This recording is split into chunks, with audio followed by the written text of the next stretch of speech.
tales.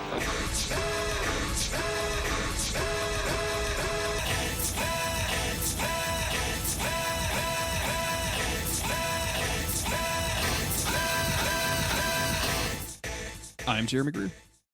And I'm Gary Butterfield. And this is Days of Future Cast, the podcast where we talk about X-Men.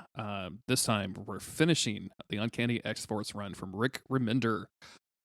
We've got 2 issues left in the series, and then we're going to be doing some kind of wrap-up thoughts and feelings about this thing. And I am excited to get into it because I think this series ends on a real interesting note. Kind of it's a weird conclusion for everything, and I'm interested to talk about it. How are you, Gary? Yeah, I'm doing pretty well. No notes. No notes. Nothing to report. Nothing going on. No new stories. You didn't get another vasectomy, huh? That story kills. So if you got a second one, you should tell us about it. I had my balls replaced with Ferrero Rocher candies. Oh. To make my all my product extra sweet. Here I've been just drinking pineapple juice like a chump. Yeah, no, I do both. Okay, wow. Yeah, it's a whole cocktail. It's a fruit medley. Basically, just replace them with dessert. Various desserts. You just like putting the coconut in the rum before bottling that, not letting anybody get a chance to mix it up. Yeah, the cocktail to go, man. I'm telling you. Yeah, that's what's going on with my balls. What's going on with your balls, man? How you doing? Balls are pretty good. Vasectomies last time we recorded? No. Although I have a checkup appointment with my doctor, and I will probably pull the trigger on that Mobo and knock that out because I've been meaning to do it forever. I just have not made the time to do it. So it's not so bad. Like it's not so bad, and once you've done it, it's great. Yeah. Once you do, it's like a tattoo. You just want to get more. Yeah. It's I keep going in and having them undo it and then redo it. Snip, snap, snip. Well, that guy was so charming that I can see why you would want to keep going. I just want to hang out with him, and every time I make a new vasectomy appointment, I try to say like, "Hey, man, we should get together and play Magic." He's not into that, but I get too nervous because my balls are out on the table. So then I don't. I just get the vasectomy. I go home, and then after recovery, I'm like, I had my chance. I gotta ask him to hang out. God, imagine a guy like having like a scalpel that close to your balls and being like, "No, I'm pretty comfortable with the relationship that we have. I don't think we need to do anything else with this." I'm trying to the weirdest thing he could say. This is only vaguely related, but me and the guys in the band, we're having fun, just joking around. I can't remember how it came up. We were talking about going to urinals, and urinals when they don't have that privacy wall. The thing that makes urinals kind of suck is that you could just look down and look at somebody. Somebody can come down and look at your ding dong. Yeah, there's like comparison device and things. And we were trying to think of the funniest thing to be there, like to punish you. Okay. For looking down, and we decided it was a little black "Bring Our POWs Home" flag. And then when the person looks up, just go "Semper Fi." And then that would punish them for looking down at your fly while you're urinating in a trough or whatever. A Trump 2020 tattoo would be pretty awful. Oh man, a tattoo of any kind would be, because you'd have to look a little closer to get it. You'd have to squint, and you don't want to be caught. Squint. You don't want to be the guy that gets caught squinting. Yeah, just don't be caught squinting, yo. You could say something like, "Hey, I couldn't help but notice, and I don't want to look closer. Could you please describe it to me?" Which would also be weird. You could be like, "I'm blind. Would you please describe the tattoo on your dick?" And see if they do it that way and get the audio picture of it. But in general, you don't want to look. But the fact that we don't have those privacy shields are not standard drives me nuts. Me too. Like, I understand it's no big deal, and nobody's looking, but also like, I don't know. I think that if you're saying that you're not more comfortable urinating in private, you're lying. I am pro making all bathrooms unisex and just having all bathrooms be stalls. Like, absolutely, I do not think that we need anything more than that. I don't think, and I get why urinals exist. Like, I'm not a dummy or anything, but I just think I would just always be more comfortable in a stall or just a single use bathroom, like when you go to like a restaurant and they only have like the one bathroom or whatever. Unisex. Yeah, into it. Just me too. Yeah. Omnisex. The other thing that's like interesting about that is we went and looked at our wedding venue Oh, yeah. last weekend and put down the deposit and stuff on that. And they showed us where the bathrooms were. And it's a real old school building, so it has the weird old school thing of the men's room is a men's room, but the women's room has a lounge. Like it's got a whole like a fainting couch, and then like a lot of art and flowers, and you could like hang out in there for a while. It's like the women's room in the office. Yeah, it's exactly like that, literally. And I understand for a long time I was like, why does that happen? And then I realized it's because urinals mean faster throughput. You can get people in and out of a bathroom faster. So maybe women have to wait longer in that scenario, and that's always been true. I've left a movie. There's a longer line and stuff, so they want a place for them to hang out. At the same time, though, I cannot imagine laying down on a Shea lounge in a place where urine happens. Yeah, dude. No matter what, how the bathroom is gendered. Like I'm not going to do that. I just think that there's, and I understand that women's bathrooms are far and away much bigger than, much cleaner than a men's restroom, specifically because of the urinals. I think like we're just splashing piss everywhere in those things. I hate it so much. But just the idea that you're like, okay, yeah, we're just gonna hang out in this bathroom is just very strange. Super silly. Have we started talking about comic books yet? Are we just still in we're still in Dick and Pete territory? Yeah, I don't think we've done comic books yet. And okay. I distracted. Pocket's getting into something. I'm trying to stop him, push him away. But yeah, we can talk about comics. Okay, let's. In fact, we can talk about Uncanny X-Force number 34 here with this great cover of a regular Apocalypse with a tiny kid face sneaking up on Wolverine over a body. Over a dead body. I love this. I think this is a brilliant cover. I just love child Apocalypse will never cease to amuse me. Like just the concept of Kid Apocalypse is very hilarious to me, even though it's like very seriously thematic in a thematic way. Yeah. It is the coolest he's ever looked. Yes. As an inherently very silly design. Yeah. One thing I didn't notice about this Apocalypse suit is that it de-emphasizes the giant A on his belt. Yeah. Like to make it look a little bit more like just a little symbol, that happens to look a little bit like an A. Mm-hmm. That's a smooth move. Yes. Because the gigantic bold font A, which as much as it's super, iconic, is hilarious. I think the best part of that is that if you look at the members of the Brotherhood of Evil Mutants right now, Shadow King wouldn't do this, Sabretooth wouldn't do this, Fang wouldn't do this. None of them would actually think or want to do this. But I think Shadow King would be the one to think about it and implant false memories into like one of the Omega kids to do this for him, right? O on their belt. Yeah, and I imagine that's how shit gets done at this like weird fucking villainous layer that they have. Is Shadow King is like, I need the dishes clean. Omega Black, your mother died before your mother died. Do you remember what she said to you? She can do the dishes. Best way to get shit done. So we we just started. It's been longer for you guys than it is for us. What happened last time, Jeremy? Catch us up.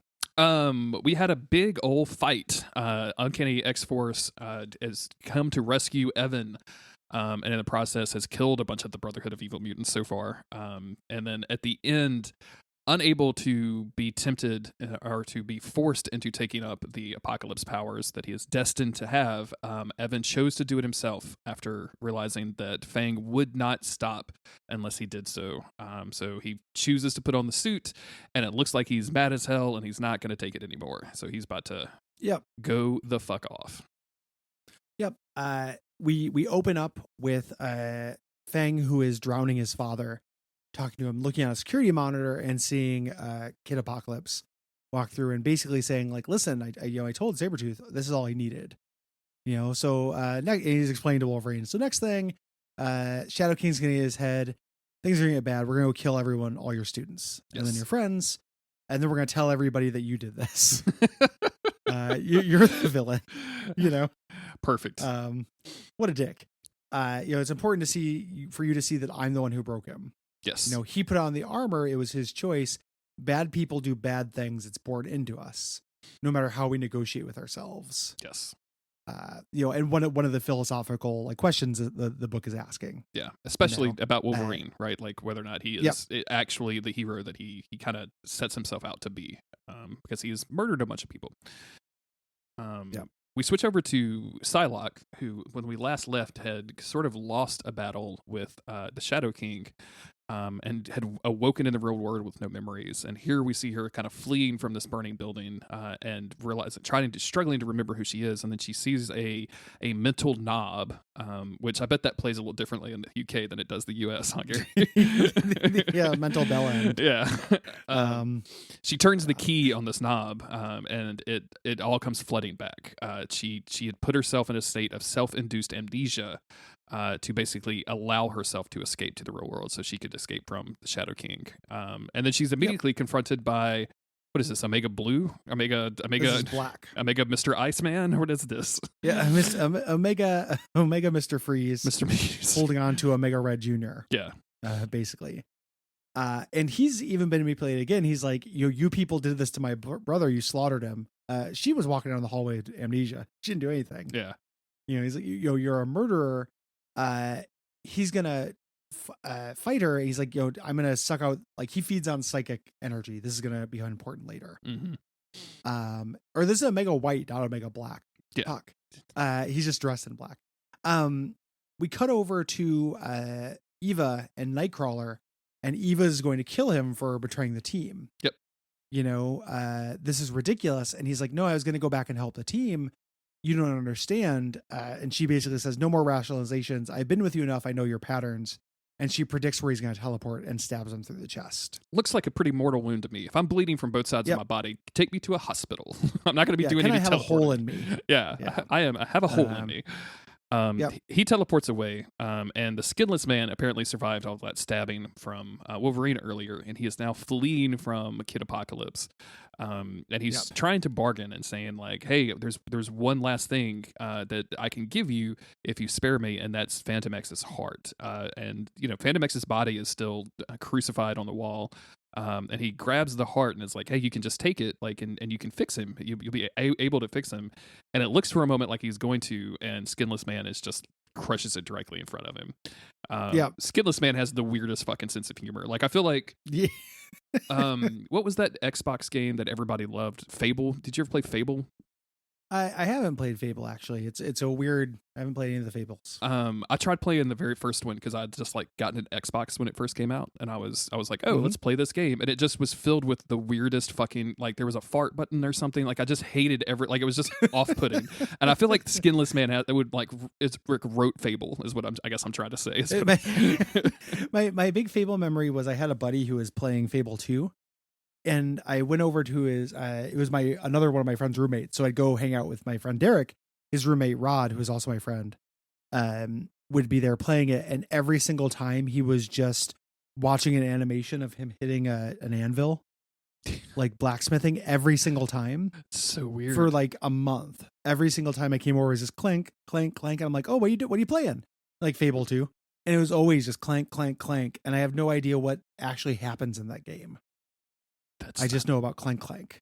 One day someone's going to sponsor WAF to do it, and you're going to see, Gary. You're going to see. I thought about throwing it on there myself just because it's a big game that I've never played. Yeah. That's what I did with Crisis this month, and boy, that only kind of works out. That game's fine, but it's still interesting. Nobody ever talks about it, so I feel like he fucked it up. Everybody talks about Crisis, don't they? Like about everyone talks about how like graphically intensive it is, but nobody talks about what kind of game it is. Oh, I just assumed that it was like a first-person shooter kind of garbage. Well, it's a first-person shooter, but like what happens in it? How good is it at that? Is it good at that at all? I don't know. It for parts of it is. Okay. Like for most of it is, and then it turns into it has a bad last third. Oh, yeah. The first part's great. Go ahead. So Skinless Man starts running away like I did it. I did it. And as he's doing so, Deadpool stabs him in the throat. Yep.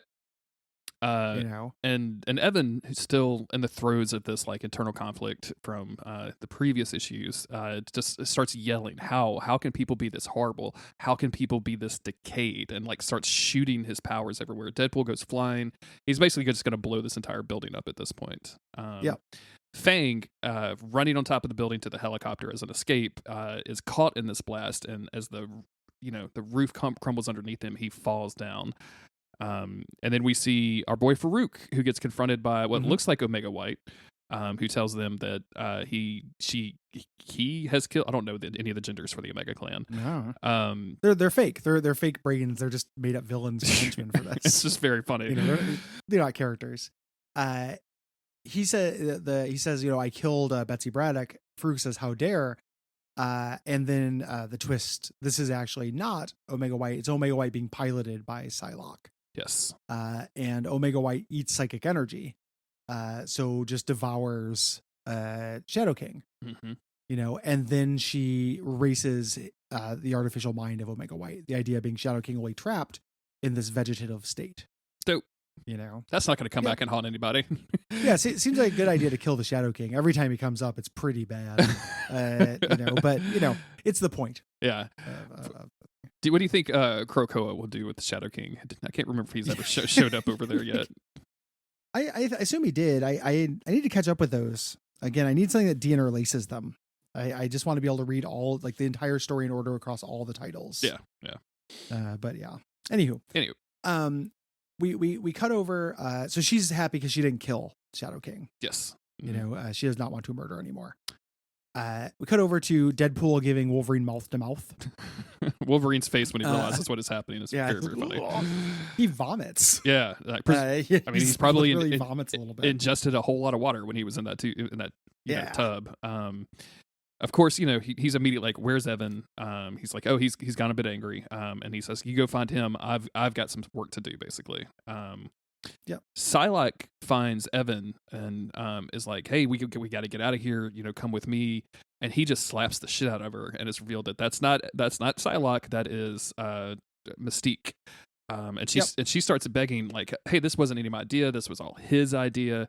And he's about to just absolutely murder her and says, like, "Hey, you're a bad person. You set all of this up. You did this on purpose." And out of nowhere, Nightcrawler poofs in and bamps him and her out, saying, "There's nothing for us here, nothing but death."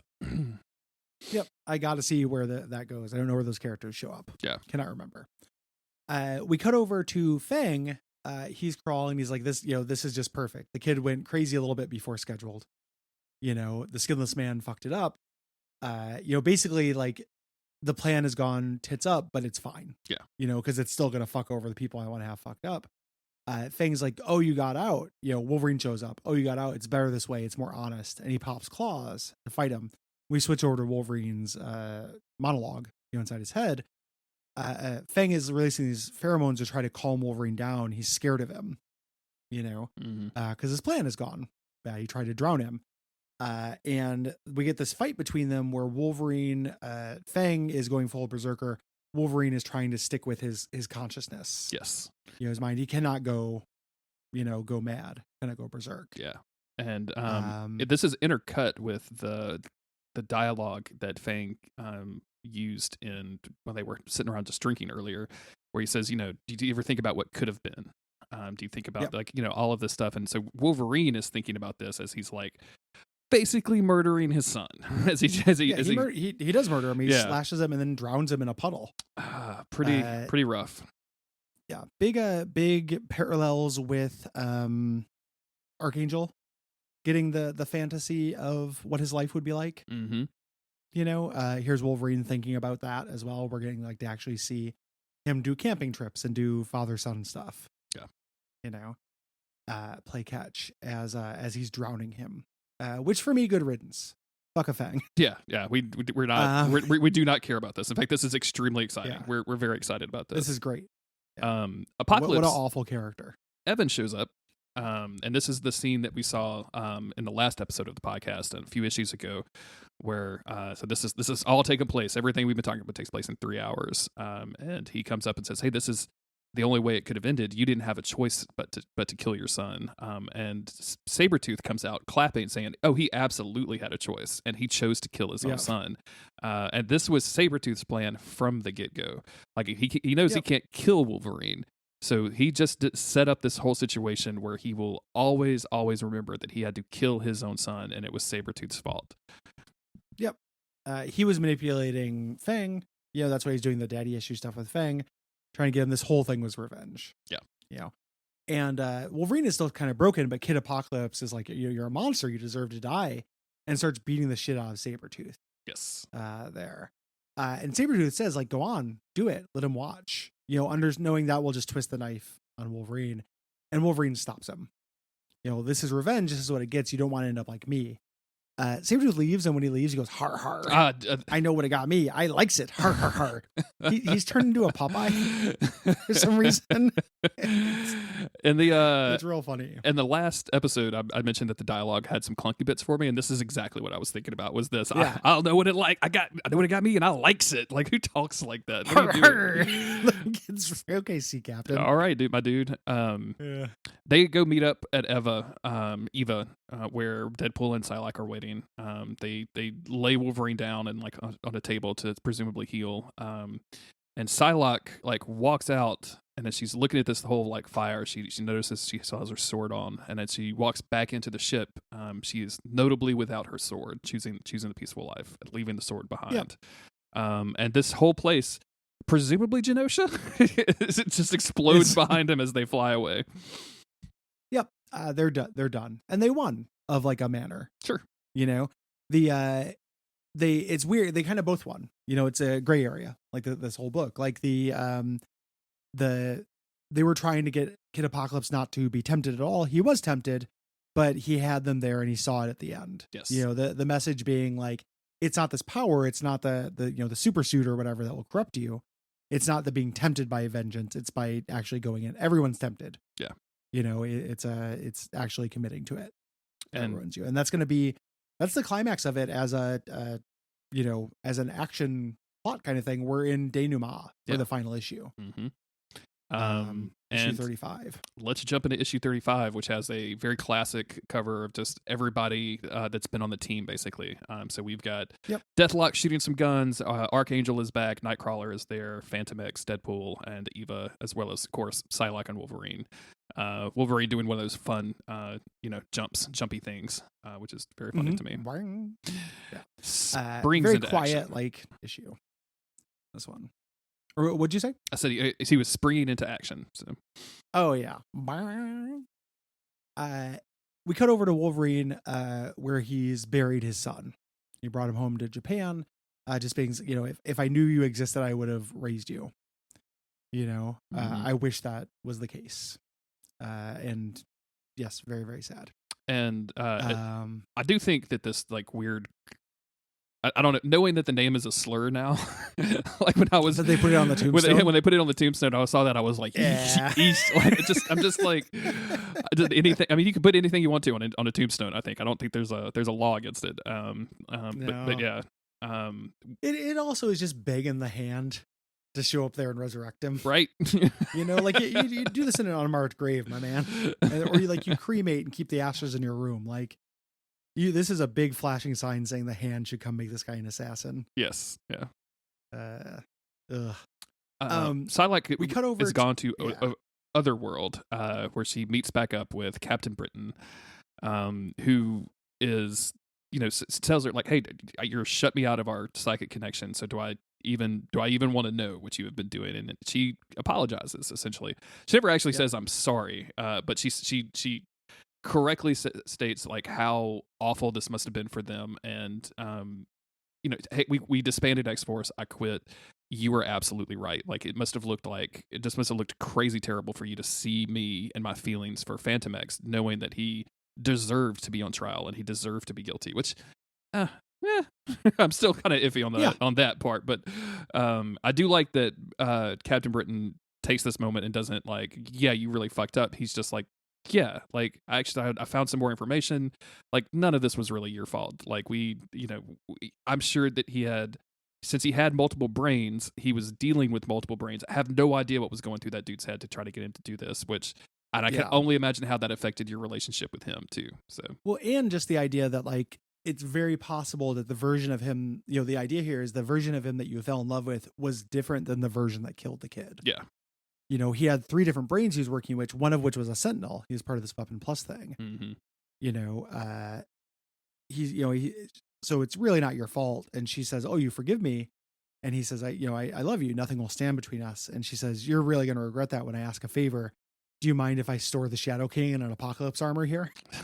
So, that is also going to come up. The hand's just going to go on a tour of the remains of this issue and resurrect everybody. You could not pay me enough money to follow the adventures of Shadow King and Otherworld. Like, it's just, I'm not. Yes. It's one of those comic books that, like, you're just never going to sell me. I don't care who's writing it. I don't care if it's fucking. It could be anybody. I just don't care. Like, I'm not. Just imagine like the title, like the Shadow King and Otherworld, and then under it, like, Enter the Savage Land. Oh my God. And then on the cover, there's like a bunch of Shi'ar.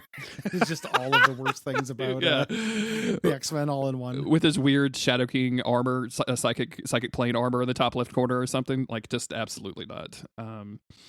Yeah. We cut back over to the school, Jean Grey School for Higher Learning, where Evan is back in his room, and Deadpool pops in. He's back in his red suit, and he says, "What are you reading?" And it's a book on meditation that Logan has given him to try to help him control his anger. And Evan says, do you think sneaking up on an apocalypse is a good idea? And Deadpool's like, "Hey, do me a favor, don't ever refer to yourself that way. Like, you, number one, third person, bad, but also, you're not an apocalypse. Like, that's not you. I've been there with you this whole time. Like, we all have the capacity to be crappy people with bad tempers, but you didn't do that. Like, you stuck fast." And he says, like, no, I was bad. I almost killed Mystique. And it's like, yeah, but you didn't. Yeah. Like it's a. And then I love this little bit where he's like, yeah, my whole life was a lie. And I love this point. Like, this is a great scene in general. Deadpool says, none of us really remember our childhood. We just remember, like, how we turned out, and that's a good point, right? Like, I remember my childhood, but I don't remember the nitty gritty. If it were just a simulation and I was the person I am, that's not necessarily bad. It echoes Wolverine's thing of, like, from now on is what matters. Yes. Who we are and who we choose to be is what's going to matter. It's not what brought us here. It's really I really love this run for a lot of reasons. We'll talk about this when we get the wrap up, but one of them is that there are so many of these little echoes, like weird thematic nesting where you can find just parallels, like, everywhere between these characters. Yeah, it's really, really good. And having this, like, weirdly touching emotional moment with Kid Apocalypse and Deadpool. Like, I think it's one of those fucking thoughts. It's one of the things. It's one of the strengths of the X-Men that, like, if you get a writer with talent and with knowledge, you can create these moments from these characters, even if they're the most ridiculous characters you've ever heard of. Right? Like, it's just absolutely. Like, I just go to Gen Pop and I'm like, yeah, man, this scene with Deadpool and Kid Apocalypse was really touching. And they're going to be like, are you fucking high? Like, are you out of your mind? That doesn't make any sense. It's the same thing I do when people are like, Hamilton's really good. I'm like, yeah, but it's a rap musical about the founding fathers. Except the difference being I'm right. I got to tell you, I don't know if we ever talked about this. I finally watched Hamilton when they put it out on the internet, finally. And this was, I guess, a couple of years ago now or whatever. But I've always been a fan of, like, rap and hip hop, and in like my 20s, like, really got into, like, indie and underground hip hop, and have maintained that over the last, like, 20 years, right? Like, I listened to a lot of rap. I listened to a lot of cool rap. Like, I feel like my tastes are good. It was awful experiencing Hamilton. Just absolutely awful. Dude, it is the most, like, for shitty white people rap that I've ever heard. Man, I just the whole time, like, the flows were bad. Like, the cadences were really off to me. There was one dude in the, like, released version that had, like, a good voice. But for the most part, I was just aggravated with the whole situation. A weird way that, like, my brain will turn garbage into goodness. One of my, like, the funniest things that happens to me consistently every year now that we do karaoke at Duckstream is when somebody makes Will do Hamilton songs, and there's a song called Nonstop on that soundtrack, which is catchy at points, but it has this huge breakdown about how many essays he writes, and the way that it's delivered is specifically the way that Will does it, where he's like, he wrote 45 essays in 30 days. Like, it's the hardest fucking thing anyone's ever done. Yes, I know exactly. It took me a little bit because I didn't recognize the name at all, but I know exactly what you're talking about. Yeah, it's fucking howling with laughter every time that happens. It's so lame. It's so incredibly it's just, like, lame. Evidently and obviously lame. And I don't understand how it, like, tricked people. Oh man, Like, yeah, man, he certainly did write a lot of essays. I remember That's badass. like I'm looking at Autumn there while we're watching this, and like I'm like because some of the songs are legitimately catchy. Like I'm not going to take anything away from like I just dude knows how to write some lyrics, but it is very much like Broadway rap, and the fact that like people were like, oh, this is mainstream rap, and I'm like, guys, I mean we have.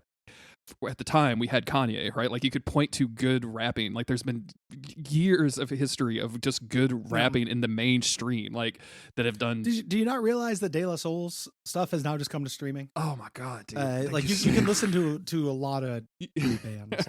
Like the rap is so much better than this. Like I just wanted to strangle that dude when I was watching that show. Sorry, it's a very long tangent, but I can't let anybody talk about Hamilton without really going after it. So. That essay breakdown is so funny. It's filled with stuff like that too, man. Like it seems like the end of every song or the end of every scene change is like some big like, this is the fucking coolest thing this dude ever did, and it's like he wrote a letter to the fucking editor or something. It's funny. Well, I mean, that's limited because it's about the founding fathers. Yeah, like I don't know, like what else are you gonna write about? And I'm a civics guy. Like I don't love the founding fathers. You don't got to hand it to them. But like the idea of like creating statecraft and stuff is not something I inherently don't respect. Yeah, absolutely. It's just so silly to make it have the cadence of hard ass fucking rap. Yeah. So immensely goddamn silly. Putting that content in the form of a flex is extremely strange. Like putting that kind of activity, I guess, in the form of a huge flex is just really, really weird. Very funny. West Wing does that every once in a while too, and I consider that like, and I like the West Wing. I don't think it really holds up as a example of modern society or anything, but like I like the way that the West Wing comes together, like a lot of the characters. But like it definitely gets into those moments of like we're doing good government, and like they're just breaking their arm to pat themselves on the back with it. Yeah, it's immensely silly. So Evan, says basically, you were the hero I needed. Yes. Because, he did come back for him. Like he's the one who told him this. And we get this very sweet moment. Deadpool's like, oh, no one's ever called me that, Yeah. It's very sweet. I should go. And then we get a good little button joke of this. He's like, hey, you still have my book? He's like, yeah, I know. Meditation is for hippies or for psychopaths who think they're hippies. You don't want this. I left you something better. And he left him a big stack of Playboys. Yep. Because Apocalypse is going to go through puberty. Yeah, he's going to be jerking off. Kid Apocalypse is jerking off is the implication. Thank you, Rick Remender. Mm-hmm. Yeah, thanks for the seed of Apocalypse. We cut to Manhattan where Psylocke is arriving home with groceries and finds Logan and Eva in her living room, which like I feel like I know you guys are like team members and bros and have been through a lot of stuff together, but like you can still just text me or knock on the fucking door, man. Like why are you in my apartment? Nobody texts. And he says that there's still one complication that's left unresolved, and she's like, "I don't really. Can I just skip it? Like I don't want anything to do with this." And I feel this so hard. I feel like this is like working the last 2 weeks of your job somewhere and just being like, "Yeah, I don't really care about any of this stuff. I'm just gonna leave." Yeah, a short timer, but you can't let go of the past. As they're flying there, she says, "Hey, what did that future Wolverine tell you?" Whisper in your ear, and we get to see that, and he says, like, I couldn't kill the kid. Like I let Akira live. And because of that, he kills the students. Yeah. Like, it was good for you. You need to kill him because he will literally kill all the students. Mm-hmm. Logan doesn't answer, but that is what caused that. So it kind of casts Wolverine in the light. All the stuff before this, he's had this in the back of his head the whole time. Yeah, knowing that he was I going have to do this, and kind of working himself up to doing this, right? Like, and pulling the team together and going after this, and being a little reckless with this, knowing that he was going to have to go kill his son. It also takes the no pun intended, takes the fangs out of like Sabretooth's big thing, right? Like, because if he already knew that, like he wasn't technically being manipulated, so like you do not have to hand it to Sabretooth, I guess is what I'm saying. No. to continue, he was being manipulated, but it was something Wolverine was going to do anyway. Exactly. Yeah. For good reasons, not for spite reasons. Yes. Because the good guys, even if they are anti-heroes in gray area, they're ultimately good guys. Yeah. We cut over to where they showed up here, and it's like a facility. It's the same facility where they made the Omega Clan. Yeah, the White Sky facility. Yeah, which they got rid of all the bad guys. Now they're here, and they meet Deadpool. and they've set up a machine, the same machine that created the Omega Clan, to bring Phantom X back. Yep. Here. And Phantom X. And the big twist is, Phantom X comes out. He's surprised. And then, more Phantom X's. His 3 brains have switched into 3 different Phantom X's. There's Phantom X. There's like Dark Phantom X, was really good. He's like, he puts a gun at Psylocke. Like, we don't want to hurt you. He's like, hurt me, you can't. I was already gone. And disappears. So villain Phantom X, and then Femtom X, the Lady Phantom X. Phantom Sexy is what Deadpool calls her. Yeah. Phantom Sex. So they put his consciousness into this machine in order to create a body for him, and the machine interpreted, this consciousness has 3 different brains, so we're going to make 3 different people. So now we have. I love this little bit of like Deadpool is like, oh, there's 3 different Phantom X's, and Phantom X just looks at Eva and goes, explain this.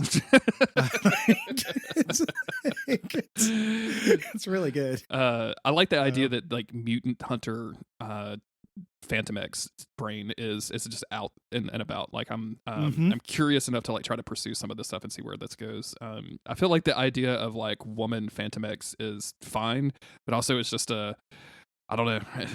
When you just make stuff sexy, I need this person to be a character before I can really see if I like this or not.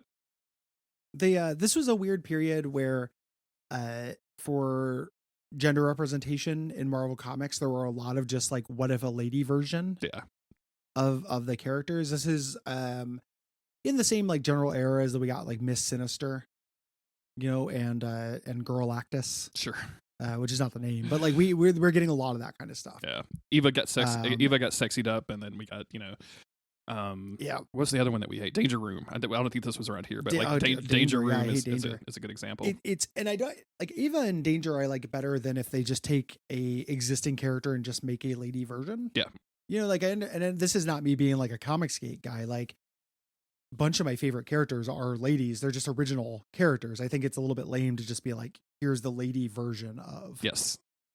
Like I love Scarlet Witch. I love Rogue. Like there are a bunch of these characters I really love. Rogue isn't like She-Rogue, Yeah. She-Hulk gets a pass because it's from the 70s or whatever. But like the fact that they're still doing it in the 2010s, I think is a little bit of a bummer.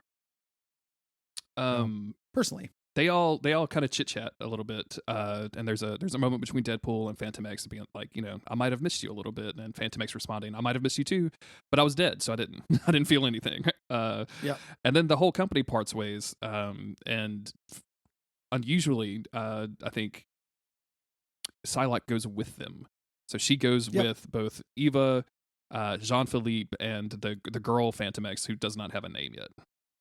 Yep. And basically, he finds out that the team is done. Yeah. And he's like, oh, we're done. And so, we never should have started. They head off in Eva. Phantom X is taking them somewhere in the French Alps. He's like, where are we? He's like, we're at my home, somewhere I wanted you to meet. And it's where his mother is. His mother who had died, she says, I've been having nightmares. Not anymore. She recognizes the Lady Phantom X. Yeah, I know my own daughter. This is, mother close to her. But who's this? She's like, I'm Elizabeth Braddock. It's like, oh, he's never brought any of his girlfriends home. He must really like you. It's kind of a sweet moment. She says, like, is any of this real? And he's like, I don't know. Is like anything real? Like maybe this is stuff in your head. Yeah. Like, because Phantom X has weird, not all the stuff around him is real. All the stuff with his family, that's kind of fadey and shady. And as is happening, she says, well, if it's all in my head, I'd like to imagine a happy ending. Yeah. And also they just dealt with the Shadow King, right? So like, yes. Who knows what's going on with that? Yeah.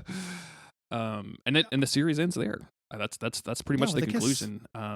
I think, it's not often that you get a comic book with a pretty clear beginning and end, especially in the Marvel universe, where characters will endlessly cycle through, various things and go through things and we constantly see the circle of life as it is in a comic book. And it's really, really rare to have 30 some odd issues like this that starts from a place, ends at a different place. You feel like all of the team members had like really substantive arcs that were all good, and you like have clear thematic resonances with one another. Like this is just an absolute triumph to me to just all of these characters like really going through some shit. And it can get a little navel gazing at times with the constant like the bad version of this is Midnight Suns, right, where we get a group of heroes constantly wondering if they're doing the right thing.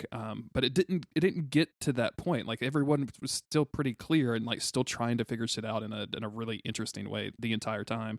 And then also like just on top of that, all of the weird time travel, alternate universes, going to the Age of Apocalypse, bringing characters back, Blah being eaten by a fucking shark from the inside out. Just brilliant shit. Absolutely fucking brilliant shit. It really, to me, straddles the line between kind of like wacky and inventive, but there's enough kind of grit to it, and not just grit, but consequence, right? Like I was trying to think of why I like this so much more than I like Wolverine and the X-Men. Okay. Because both Jason Aaron and Rick Remender are writers who like to play with the toy box. Like Rick Remender will be like, here's the demon octopus and, Omega White and these little twists, on different characters that he'll do. And he continually does it. He in the Secret Avengers run where he has the person who creates small Avengers as their superpowers. Like he does real silly shit. Hank Pym and Little MODOK or Little Ultron. Yeah. He does silly shit like that. Jason Aaron does that too. Jason Aaron is like, oh, let's take the sillier aspects of this. His Avengers run is all about like the Avengers from 10,000 BC and stuff, like ancient Avengers. And I think it's consequence and having like a spoonful of medicine to make the sugar go down a little bit. Yeah. It's a little, at times like a little grimdark and like very violent, but to me that combination tempers it. It doesn't feel just silly for the sake of silly. That lightness and kind of outlandishness is in service to something, in contrast to something. Yeah. And tonally it just ends up feeling like a better mix to me than when like, in Wolverine and the X-Men, Krakoa, the human lawn, like the mutant lawn before it's an island, like eats somebody and they're like, oh, I guess we got to feed our lawn a snack. And then like Beast goes and makes like a goofy face, and it just feels like the silliest, dumbest thing in the world. Yeah, I think that's something I really like about Remender is that like he can really he can thread that needle between like, oh, this is wacky time travel, X-Men shenanigans, alternate universes, but it never gets into like fucking parody or like slapstick stuff, right? Even though like there can be times very rarely, yeah, and if like, it does, Phantom X did go up Blob's butthole, yeah, but it's at some point, but it's a beat. Yeah. Right, like it's not a, yeah. it doesn't linger on it like you're a National Lampoon movie or something, right? Like it's just a beat, and you're like, oh, that's fucking weird and gross, and then we just move on. So yeah, that to me, because I have the same problem when stuff gets a little too wacky and or is obviously trying very hard to be wacky and coming off as like a bad Looney Tunes cartoon. I start checking out a lot of it. Yep, it just become done, and I think that this is a pretty consistent strength of his. He's not a perfect writer. Like there's so I've read, as I said, I've touched on at least all of his major Marvel stuff and read most of it. I haven't finished Venom, but I read the Captain America run. I read the Secret Avengers. I've read Uncanny Avengers. All good, I think. All worth reading. And his Punisher run's really good as well. There are things that are like missteps where he's taking this idea of like, let's push like realistic consequence for things too far. In Uncanny Avengers, there's a part where Havoc talks about not wanting to be referred to as a mutant and refers to it as the M word. Yeah. That sucks. And he should know better. Like that's a shitty move. That's irritating. There are little things like that are imperfect.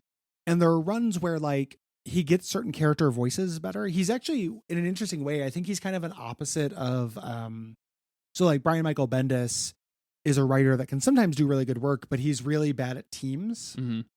I started reading his, a Battle of the Atom, like the past X-Men coming up, and interesting plot stuff's happening in it, but all of the characters talk like Brian Michael Bendis characters.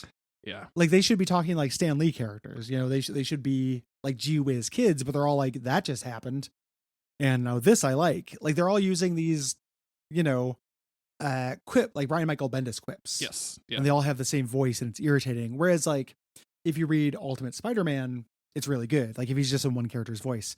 Rick Remender, I think, does a better job with a team with this, where you can kind of split everything up. And the books that he's done where it's one person, like his Captain America run is really fun, but it spends a lot of time in Captain America's head. And that just ends up being okay. Yeah. You know, the monologue stuff gets a little irritating. The plot stuff that happens is still really great. The monologue stuff is not. Yeah. You know, he's a really interesting writer, really good with teams, I think. Yeah, I would definitely agree with that. I want to go back. I want to read the Uncanny X Factor stuff. And Uncanny Avengers. Avengers. I'm sorry. What did I say? X Factor. Yeah. That's not what I meant to say. Yeah. I want to read more of this dude, especially in the X-Men universe, because I think he like really grasped these characters and really did like actual character work with them. Right. Like it just feels like people going through a lot of trauma and drama, which that's like the two things that you need for an X-Men book. I think is trauma and drama. Yeah. Bad things have to happen to characters or else nothing interesting happens. Exactly. You got to put your characters through a crucible, you know? The cool, like, I also love how he takes threads that comics have kind of moved on from sometimes and keeps up with them. So, like, a good example of that is that the Uncanny Avengers run, Rogue fucking hates Scarlet Witch. Yeah. You know, it's like, you know, I'm not like, we may have all forgiven you for this House of M stuff, but I haven't. You know, like that fucking sucks. And that basically led to the mutants disappearing, which led to Cyclops going nuts, you know, which led to the team breaking up, which led to Xavier dying. Like, I put this at your feet, you know, and that relationship, like watching it develop and get over that or not get over it is really good. One of the, you know, it's like it super cool. One of the things I like from that Battle of the Atom stuff is when the past Jean Grey sees Scarlet Witch for the first time. And it's just, she's like, you people just let her walk around after what she did. Yep. Like, this is fucking crazy. Yeah. Like, this is awful. And like, she just has this intense reaction. And people are like, you shouldn't be reading her mind without her permission. It's like, she's screaming it. She's yelling it at me in her mind. She's very guilty. Yeah. I like that too. Like, there are cool things in that run. I don't mean to badmouth it. No. I just wish the characters had when you talked about more distinct voices. Yeah, that was one of my complaints too. Although I think he does better with Cyclops than anybody else in there. And then I don't know if you've got to the part where it's Cyclops jets, but if you do, that whole series by Kurt Busiek is really, really fun. That's a good run. Yeah, Kurt Busiek's great. Yeah. Like weird. I always forget that's like he's a great writer. Yeah.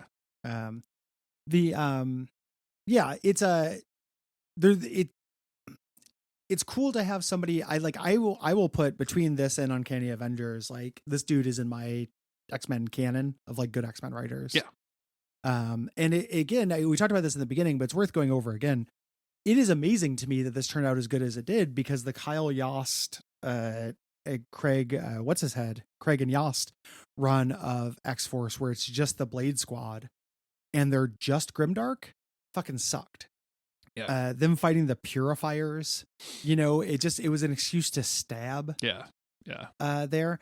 That kind of redemptive aspect that is in the best Rick Remender comics, where they take things I'm not interested in and make them cool, not only applies to characters, like this is my favorite Psylocke, you know, it also applies to whole teams and concepts. Yeah.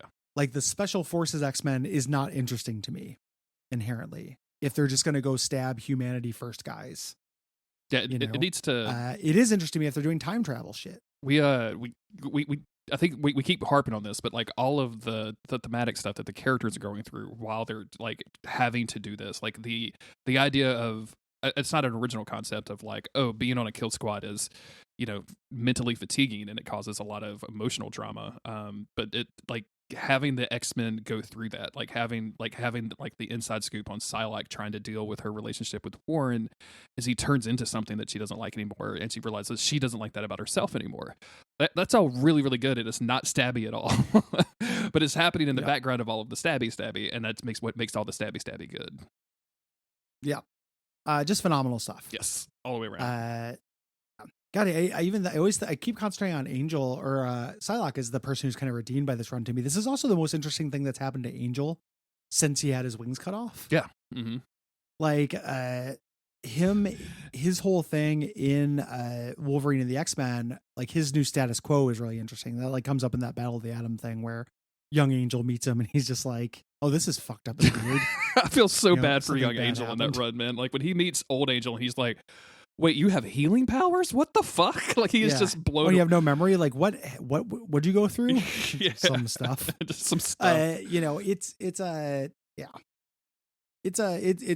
it's good stuff. It is. I really love it. I read, I think I mentioned this. I read a Rick Remender independent comic that he had done called something like Extinction League or The End League. Okay. Is what I read. Don't like it very much. I think that he's also a writer kind of the opposite of Peter Milligan, just contrasting with other writers, where he is really best in somebody else's playhouse, where he can take these ideas that have existing meaning to characters. Like he can take these kind of totems of the franchise. So something like Omega Red, right, which is a visual motif. There's this history and association we have. He can take it and twist it in a different way. If he's making something original that I've read, I haven't read all of his original stuff or anything. It's a little bit weaker when he's not doing a fresh spin on something that's already spinning. Yeah. And that's something he has a lot, in common with Grant Morrison, where like Grant Morrison, that run took all of these things from X-Men as like, let's do the space story. Let's do the mutant rights story. Let's do this kind of story. Yeah. Like, let's go through the hits. Let's do the alternate future timeline, things like that. They're both different kind of forms of that. Like, let's take this iconography and spin it. Yeah, I like it. And I think it's for me too. Like, I think it gives writers a shortcut, so they can just be like, "Oh, we understand a lot about Wolverine. Like, we got this." So we can just zip right there. Where when you're telling original stories, it's easy to get, especially nowadays. Like, I found myself, I'm a little bit jaded when it comes to things sometimes, because I'm like, "Oh, we're building up a story again about okay." Like, you see all of the common things that because writing is writing, and there's 7 stories or whatever, but like you just have seen so much of it that it can be a little bit fatiguing. Not that like original stories are bad or anything. I'm not saying that. I just like it's sometimes it's nice to be able to pick up an X-Men book and be like, you're gonna get some X-Men shit. Like, you just know it. Yeah. Don't start me at zero. Don't Nintendo tutorial me. Exactly. Like I've played a video game before. I know the basics. Let's go on to something that's a little bit weirder. Yeah. I imagine there could be a criticism of this. Like, this book would not be as good for somebody who is not a fan of X-Men. Like, I would never recommend somebody start with this. If you don't know who Apocalypse is or what the Age of Apocalypse entailed or any of that stuff, like, this isn't going to make sense or be very good. Yeah. I think it is part of the reason why I think we both resonate so much with this writer. Some people in the Slack have been like, like, not a big fan of this guy, like too grimdark, too edgy. Interesting. I think one of the reasons why we resonate is because it feels like he is a big X-Men fan and it is for big X-Men fans, but not necessarily in a fan service way, in a way like, we're not going to pretend like you have no knowledge of this. Sure. And I love that approach. There's also don't treat me like an idiot. I think there's also, like, specifically when it comes to me and you and how we read this and accept this, like, this hits a lot of the high X-Men notes from our teens, right? Like, going to the Age of Apocalypse, all of the Grimstark stuff that we talked about this on the podcast too, like, leading up to this, as we sort of stumbled our way through the Angel storyline of the last 30 years. Like, it hitting, like, pulling from that era and making that stuff good, redeeming that stuff is always going to be super interesting to me. Like, if you show me Deadpool or you show me Angel and like say like, we're gonna do something super fucking cool with this, he's gonna end up in a completely different place, like, you'll have my attention. Like, I'll be excited to see where that goes. And better, like, he lands it. Like, everything works out. Like, I felt like the entire time I was reading this, there was never a time where Otherworld stuff, but we weren't there for a long time. Like, but that's not his fault. Like, Otherworld just inherently kind of sucks. So also weird how much that was the art. Yeah, which we don't know how much control anybody has over that. But I really do feel like the art was a huge problem for that. Yeah. And I think that, just him being able to stick the landing makes that just super fucking cool. Like, I think it just it makes it so good. Like, it'd be really easy to have all of these ideas and not understand how to actually just make them work into a story, but just like, I want Archangel to do this, but he actually like nailed all of these emotional beats with all of these characters, which is insane. Like, again, we said it this episode of like, oh, Kid Apocalypse and Deadpool are like, they made me cry. What? Sharing a hug, and it's like very sweet. Yeah. Great stuff, in my opinion. It's gonna be really interesting in a contrast with Jason Aaron and Rick Remender moving on to Old Man Logan when we get there, because that run very specifically is also about taking these totemic things and doing weird angles on them. Mark Millar is a writer with no heart. I don't think that is ever really about character beats and emotionality. I think that's always about big widescreen, kind of dumb, exaggerated moments. Yeah. And it had a huge weakness for him in my 20s. So I'm looking forward to revisiting and kind of, getting in conversation with that appreciation. What should people do if they, so that's coming eventually. We got after this, we got a MCU movie wrap up. Yep. We might have a show wrap up after that, depending on how things go. And then Old Man Logan. If not, we'll do a show wrap up at some point. I got to watch Ms. Marvel. Yeah. Which I want to. There's no real reason I haven't. I just gotta do it. Hey, time is money. Dude. Time is money. Time is money, and also more importantly, time is time. I wasted an hour and a half of my life watching a John Hamm movie the other day that I feel fucking terrible about. You watched that Fletch movie, dude? It's fucking awful. It is. I cannot believe people on Twitter said that movie was good. I came into it with that attitude of like, oh, some movie people that I know on Twitter said it was good, said it was genuinely funny, and like someone compared it to fucking Sneakers, which is like one of my all-time favorite movies in the world. And I was like, okay, well, I will definitely give this awful. It is exactly like the sketch in 30 Rock where they bring John Hamm in and he's so just beautiful that everybody ignores how incompetent he is. It's like they were like, let's do that, but without any of the funny stuff that comes from that. It's just fucking a misery to slog through. Sorry, I haven't had a chance to yell at anybody about that. So you're the only person I don't have any attachment to Fletch, so I haven't watched that. But I also saw the reputation and was like, people like this movie. It's interesting to hear. Because I haven't heard anyone really talk about it. I've just heard people be like, oh, it's fun. Yeah. So I haven't heard very much detail. Awful. What is not awful is going to patreon.com/Duckfeed.tv, giving us, that's awesome. It's awesome. Giving us some money every month in exchange for goods and services and access to exclusive material. You can boss Gary and Cole into covering video games that you do like or don't like, depending on where you want to go. You can come join the community on the Slack channel, do all kinds of cool stuff. So much exclusive content there that it is absolutely impossible to categorize, even though I know Cole tries to keep on top of it. Ratings and reviews certainly help. Goes a long way to letting people know about the podcast. And of course, the Old Faithful, which is just telling your friends and coworkers and family and who else should they tell? Podcast host? Are you on a podcast? Are you recording while listening to this? Tell your recording right now. Tell your podcast host about it. Yeah. Why not give us a shout out? You don't have to do that, but you could if you wanted.